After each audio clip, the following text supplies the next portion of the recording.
Hello, selamat petang. Ya, selamat petang.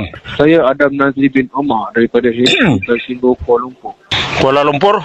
HQ Tersinggung Kuala Lumpur. Jadi, Tujuan saya buat panggilan untuk buat pengesahan untuk akaun Tersinggung yang berdaftar atas nombor telefon 01953.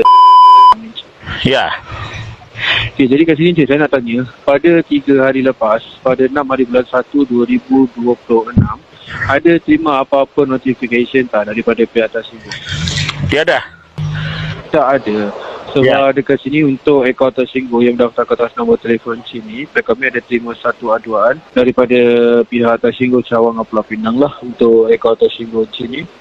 Ada melakukan satu transaksi pemindahan duit daripada kad kredit orang lain yang dilingkan ke akaun Tersinggung sini untuk urusan apa? Tiada. Kalau Cik kata ada, jadi siapa yang menggunakan akaun Tersinggung Cik? Sebab Tiada. kita buat panggilan untuk Kosong. pengesahan satu tindakan saman. Kosong. Saya punya akaun kosong.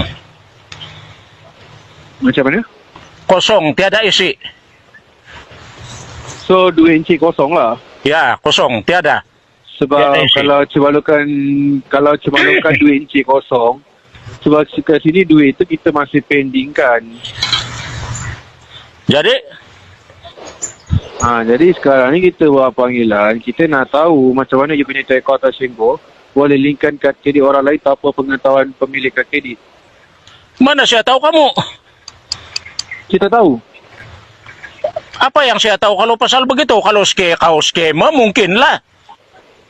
Sebab kita bukan scammer Cik, kita nak buat panggilan untuk sampaikan aduan. Sebab dekat sini hari ini adalah satu notis terakhir dan ada satu tindakan saman atas nama pemilik nombor telefon pada hari Kalau saman saja, saya tunggu kau di mahkamah. Tiada masalah. Encik tunggu saya dekat mahkamah. Bukan saya yang Tiada bukan masalah, saya yang tiada keluarkan masalah. tindakan ni daripada pihak JPDP, daripada mahkamah. Tiada masalah. Kau saman saja. Ini orang Sabah. Okey. Ya, saya tidak takut itu. Kalau betul Encik Malukan Saya tidak takut, tidak kita takut. posisikan Saya dulu tahu tindakan kau saman skema. lah sebanyak 25,000 ataupun Terima kasih lah pada kalau hari begitu. ini Encik. Kalau